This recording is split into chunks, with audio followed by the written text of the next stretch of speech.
What's going on, everybody? I'm Anthony DeiChicchi with On the Water. So just recently, I had the opportunity to fish with a big stick on the local bass tourney circuit, Kyle Geggatt. He invited me to go smallie fishing on a local pond in Plymouth, and we had an absolute blast. The bite is very subtle in the winter. He calls it the wet sock bite, where you want to fish small baits, dragged on the bottom really slow.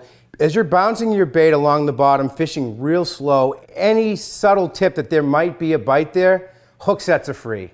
So you'd set that hook and it would feel like you'd hook a dead sock, but halfway up in 20 to 30 feet of water, that smallie would come alive. We got some tail walks. We had an absolute blast. And the key to getting bites on that day was really scaling down to a bite-sized bait. Some of the smallest baits I've personally ever fished.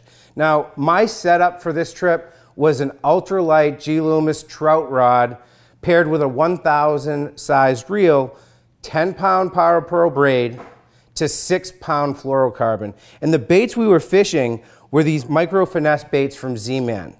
Now, what I liked about these that were different was the profile is super small. Again, it's the smallest bait I've ever really tried to fish with, and we found immediate success getting these down along the bottom and fishing them real slow.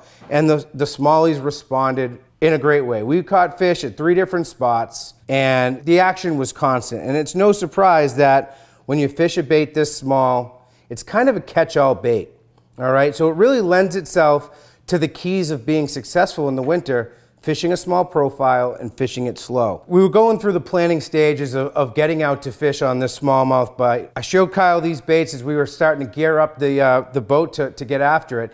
And he started talking about some of the key factors to finding smallies in the winter. You want to target structure.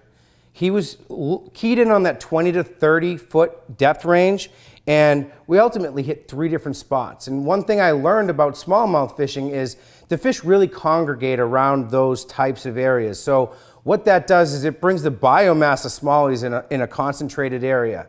And when that happens, Sharpies like Kyle flock to those areas on all these ponds, and it results in a lot of pressure on these schooled up smallies. So the first thing he took note of is how small these baits actually are. And his concern was whether or not we could hold bottom with these micro jig heads, which come in 1/10 of an ounce to 1/30 of an ounce. So as we put this plan in action, the light bulbs went off for Kyle, and he's a lot more dialed in than I'll ever be because he fishes the local bass circuit. And one thing that he really pointed out is how this could really be a difference maker on pressured fish. These fish, they see every full-size Ned rig, blade bait, jerk bait, drop shot rig, you name it, just going by their nose one after another. And that makes them super wary. So he was very excited to show them a bait in 5 different options in a much smaller profile, and it really made a difference on this day, and we had a blast catching fish one after another. So what is a micro finesse jig? Basically, it's a Ned style or shroom style jig head. They come in 4 different sizes between 1/10 of an ounce to 1/30 of an ounce.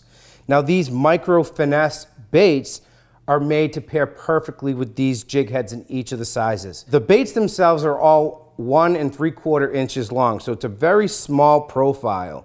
And they come in 5 different options. You got the micro TRD, which is that Ned rig style stick bait. You also have the tiny ticklers. This is kind of like a hybrid between a stick bait and that tube style bait. And you got these 4 splayed tails here that when the bait is going along the bottom, those tails quiver and undulate, even at a pause, to elicit more strikes from wary game fish. Moving through the lineup, you got the stingers. Now this is kind of a pintail bait, and as soon as Kyle saw this profile, he pointed out how much of a perfect match it has to fry in the ponds that we fish in. A lot of these ponds that grow big bass and have healthy populations throughout of panfish and perch, they have herring that come into the ponds, your bluegills and your panfish, they spawn in the ponds. Even the largemouth bass and smallmouth bass spawn in these ponds. So it's very hard to imitate that fry profile of a really micro-sized bait fish, which these game fish are constantly feeding on. This is a straight tail bait. It's made to fish kind of horizontally along the bottom. And I could see this bait working under a float and fly operation where you got it suspended to be able to control different depths that you're targeting, and it would fish really naturally and really well. And you got that little wiggle going to get bites from game fish with very little action imparted by the angler. Being a swim bait guy myself, moving on, this is the shad fries. It's a mini bite-sized swim bait. This tail gives a nice kicking action even at the fall down to the strike zone. Very little action is required to get this segmented tail to kick, which is going to look natural in the water. It's going to fall slower and get those bites. Now, one of the newest profiles that I saw out of this lineup is this larvae pattern. Now, this is also another bait that I could see fishing really well under a float and fly situation or dragged along the bottom like we were doing on our trip. It reminds me of a creepy crawler from when I was a kid. But it's really designed to be an aquatic invertebrate. And if you think about a pond ecosystem, all kinds of insects are spawning in that pond and creating these oddities that look a lot like this, which is just a different look to be able to offer pressured fish. Now, across all 5 baits here, you have 5 totally different profiles. They all pair perfectly with the jig heads that come in 4 different colors between red, black, chartreuse, and a glow colored jig head.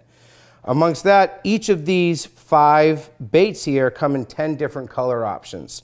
This is the newest lineup from Z-Man, and some of the characteristics that make these look supernatural under the water are the buoyancy of a Z-Man bait. Now, their Elastec material naturally floats, and that gives you a lot of competitive advantages that separate the Z-Man soft plastics from others in the market. They fall a little slower because of that buoyancy. If you were to fish one of these ones that fish on a horizontal presentation, like the stingers with the straight pintail, or the larvae under a float and fly or on a drop shot, you're going to get that presentation that is a little bit more buoyant than some of the other materials that soft plastics are made of.